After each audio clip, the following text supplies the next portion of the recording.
بسم اللہ الرحمن الرحیم۔ قربانی کے مسائل کے بارے میں 92 سوالات اور ان کے جوابات جو ہیں وہ ہم چند اسباق کے اندر پڑھیں گے۔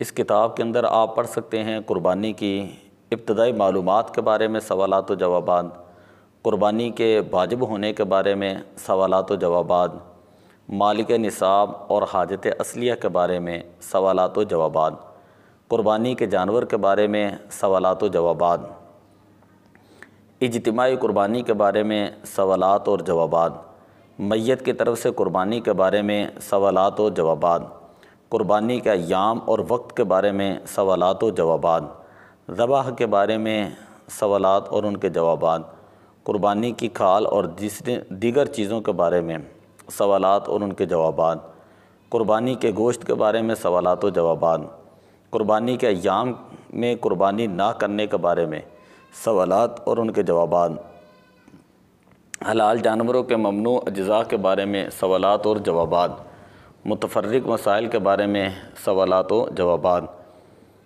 قربانی کی ابتدائی معلومات۔ سوال نمبر 1، قربانی کے اصل اور حکم کیا ہے؟ جواب: قربانی دراصل حضرت ابراہیم علیہ السلام کی سنت ہے اور آپ کی یاد میں اس امت کے لیے باقی رکھی گئی ہے۔ نیز نبی اکرم صلی اللہ علیہ وسلم کو قربانی کرنے کا حکم دیا گیا ہے۔ سورہ کوثر میں ارشاد ہوتا ہے فصلی لربک وانحر، بس اپنے رب کے لیے نماز پڑھو اور قربانی کرو۔ سوال نمبر 2، قربانی کسے کہتے ہیں؟ جواب: مخصوص جانور کو مخصوص وقت میں اللہ تبارک و تعالیٰ کا قرب حاصل کرنے کی نیت سے ذبح کرنا۔ سوال نمبر 3، قربانی کے فضائل بیان کریں۔ جواب: صحابہ کرام علیہم الرضوان نے سرکار دو عالم صلی اللہ علیہ وسلم کی بارگاہ میں عرض کی، یا رسول اللہ صلی اللہ علیہ وسلم، یہ قربانیاں کیا ہیں؟ فرمایا یہ حضرت ابراہیم علیہ السلام کی سنت ہیں۔ عرض کی کہ قربانی میں ہمارے لیے کیا ثواب ہے؟ تو ارشاد فرمایا کہ اس کے حل بال کے عوض نیکی ہے۔ بہار شریعت جلد نمبر 2 صفحہ نمبر 242۔ حدیث پاک کا مفہوم ہے جس نے اللہ تعالیٰ کی رضا کے لیے قربانی کی تو وہ قربانی اس کے لیے جہنم سے حجاب یعنی روکنے والی ہو جائے گی۔ سرکار دو عالم صلی اللہ علیہ وسلم نے ارشاد فرمایا جو شخص قربانی کرنے کی طاقت رکھتا ہو یعنی جس پر قربانی واجب ہو اور وہ قربانی نہ کرے تو وہ ہماری عیدگاہ کے قریب نہ آئے۔ سوال نمبر 4، قربانی کس پر واجب ہے؟ جواب: قربانی کے واجب ہونے کی 4 شرائط ہیں۔ نمبر 1، اسلام یعنی مسلمان ہونا، غیر مسلم پر قربانی واجب نہیں۔ نمبر 2، مقیم ہونا، مسافر پر قربانی واجب نہیں۔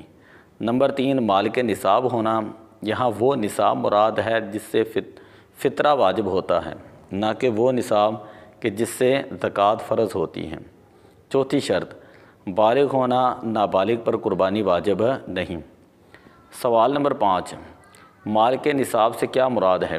جواب: مال کے نصاب سے مراد یہ ہے کہ اس شخص کے پاس 7.5 تولے سونا ہو یا 52.5 تولے چاندی ہوں یا ان کی قیمت کے برابر حاجت اصلیہ کے علاوہ رقم ہو، یا کوئی سامان ہو اور اس پر اللہ تعالیٰ یا بندوں کا اتنا قرضہ نہ ہو جسے ادا کرنے کے بعد نصاب باقی نہ رہے۔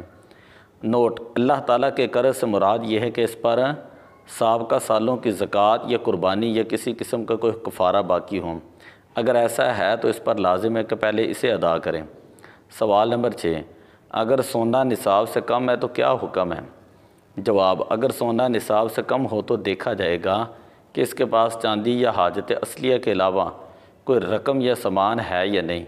اگر سونے کے علاوہ کچھ بھی نہیں تو اس پر قربانی واجب نہیں، لیکن ایسا کم ہی ہوتا ہے کیونکہ تقریباً ہر شخص کے پاس حاجت اصلیہ کے علاوہ کوئی نہ کوئی سامان ضرور ہوتا ہے، اور اگر اس کے پاس سونے کے علاوہ چاندی یا حاجت اصلیہ کے علاوہ کوئی رقم یا سامان ہے تو سب کی قیمت کو ملا کر دیکھا جائے گا کہ وہ رقم چاندی کے نصاب کو پہنچتی ہے یا نہیں۔ اگر پہنچتی ہے تو قربانی واجب ہے ورنہ نہیں۔ نوٹ: جو مال کے نصاب نہیں اسے شرعی فقیر کہتے ہیں۔ سوال نمبر 7، حاجت اصلیہ کی وضاحت فرمائیں۔ جواب: حاجت اصلیہ یا ضروریات زندگی سے مراد وہ چیزیں ہیں جن کی عموماً انسان کو ضرورت ہوتی ہے اور ان کے بغیر گزر اوقات میں شدید تنگی اور دشواری محسوس ہوتی ہے، جیسے رہنے کا مکان، خانہ داری کا سامان جن کی ضرورت ہوں، سواری کا جانور وغیرہ۔ دعا ہے اللہ تعالیٰ عمل کی توفیق عطا فرمائے۔ اس سے آگے کے سوالات اگلے سبق کے اندر ہم پڑھیں گے۔ الصلاۃ والسلام علیک یا رسول اللہ۔